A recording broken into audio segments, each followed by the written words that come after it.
പത്തനംതിട്ട ജില്ലയിൽ തദ്ദേശ സ്വയംഭരണ സ്ഥാപനങ്ങളിലേക്കുള്ള തെരഞ്ഞെടുപ്പിൽ തിളക്കമാർന്ന വിജയം കരസ്ഥമാക്കിയതിനു ശേഷം അടുത്ത അസംബ്ലി തെരഞ്ഞെടുപ്പിൽ ജില്ലയിലെ നഷ്ടപ്പെട്ടു പോയ 5 സീറ്റുകളും തിരിച്ചു പിടിക്കുന്നതിനുള്ള പ്രവർത്തനത്തിന്റെ ഭാഗമായിട്ടാണ് ജില്ലയിലെ കേരളത്തിന്റെ പ്രതിപക്ഷ നേതാവ് നയിക്കുന്ന പുതുയുഗ യാത്ര 27-ാം തീയതി ജില്ലയിൽ എത്തുമ്പോൾ ജില്ലയിലെ 5 നിയോജക മണ്ഡലങ്ങളിലും ഒരു കാലത്തും ഉണ്ടാകാത്ത വിധം ജനപങ്കാളിത്തം ഈ പരിപാടിയിൽ കാണുമെന്നുള്ള കാര്യത്തിൽ തർക്കമില്ല.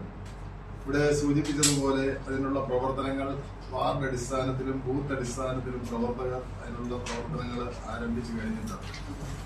ഒരുപക്ഷെ പത്തനംതിട്ട ജില്ലയെ സംബന്ധിച്ചിടത്തോളം പ്രത്യേകിച്ച് മതമൈത്രിയുടെ പ്രതീകമായ ആയിരക്കണക്കിന് ലക്ഷക്കണക്കിന് ഭക്തജനങ്ങൾ വരുന്ന ശബരിമലയിലെ സ്വർണം മോട്ടിച്ച അതിന് ആ ഇടതുപക്ഷ മാർക്സിസ്റ്റ് പാർട്ടിയുടെ നേതാക്കന്മാരായിട്ടുള്ള ആളുകൾക്ക് ജാമ്യം ലഭിക്കുന്നതിന് വേണ്ടി കുറ്റപത്രം സമർപ്പിക്കുന്നത് വരെ നീട്ടിക്കൊടുത്ത് പാർട്ടിയുടെ ഉത്തരവാദിത്തപ്പെട്ട സ്ഥാനത്തിരിക്കുന്നവർക്കെതിരെ നടപടി പോലും എടുക്കാത്ത ഇടതുപക്ഷ ജനാധിപത്യ മുന്നണിയുടെ നേതാക്കന്മാർ ഉള്ള ഒരു ജില്ല എന്നുള്ള നിലയിൽ ഈ യാത്രയെ സംബന്ധിച്ചിടത്തോളം മറ്റ് ജില്ലകളിൽ നിന്ന് ഏറ്റവും കൂടുതൽ ശ്രദ്ധിക്കുന്ന ഒരു യാത്രയായിരുന്നു.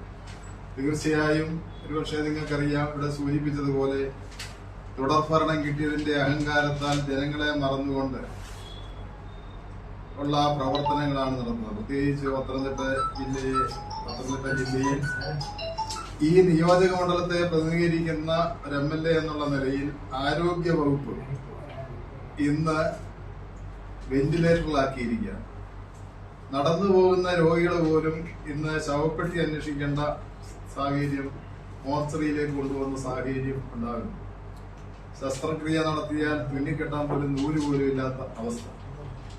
ആ ഒരു സാഹചര്യത്തിൽ ജനങ്ങളെ മുഴുവൻ ദ്രോഹിച്ചുകൊണ്ട് ജനങ്ങളുടെ താല്പര്യങ്ങളെ സംരക്ഷിക്കാതെ പത്തനംതിട്ടയെ സംബന്ധിച്ചിടത്തോളം യാതൊരു വികസന പ്രവർത്തനങ്ങളും നടത്താതെ ഉദ്ഘാടന മാമാങ്കം മാത്രം നടത്തുന്നതിന് വേണ്ടി തട്ടിക്കൂട്ടിയ പരിപാടികളുമായി ഇന്ന് ആരോഗ്യമന്ത്രി മുന്നോട്ട് പോവുകയാണ്.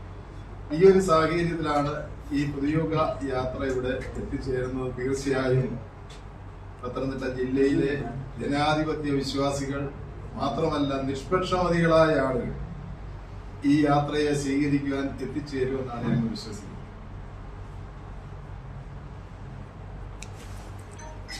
ഈ കഴിഞ്ഞ ദിവസം ഈ MLA ഒരു ഉദ്ഘാടനം നടത്തിയില്ലേ, ആ മീറ്റിങ്ങിനെ സംബന്ധിച്ചുകൊണ്ട് ഇവിടെ UDF-ന് ഒരു വിഷയം ഉണ്ടായല്ലോ, അതിനകത്ത് നേതൃത്വം എന്ന് പറയുന്ന ഇക്കാര്യത്തെ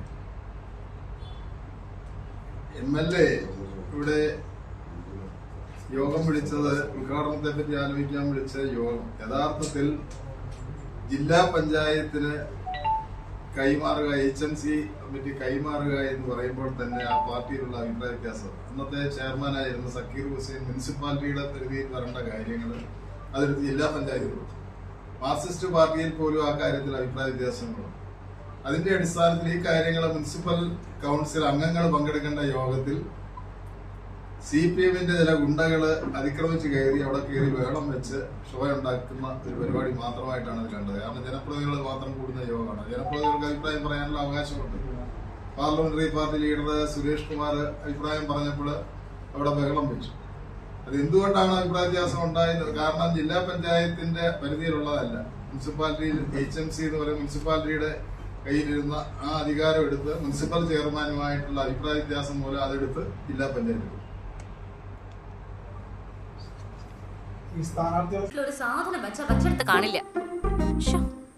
എന്നാലും അതെവിടെ പോയി? അതെ, നിങ്ങൾ എങ്ങനെ കണ്ടായിരുന്നോ? ഞാനെങ്ങും കണ്ടില്ല.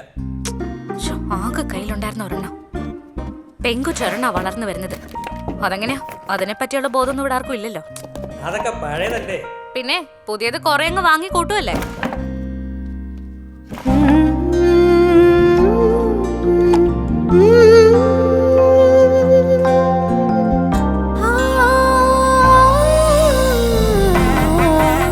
പുതുമയുടെ സുവർണ സ്പർശവും ഒരു നൂറ്റാണ്ടിന്റെ വിശ്വാസവുമായി ഭീമ പത്തനംതിട്ട.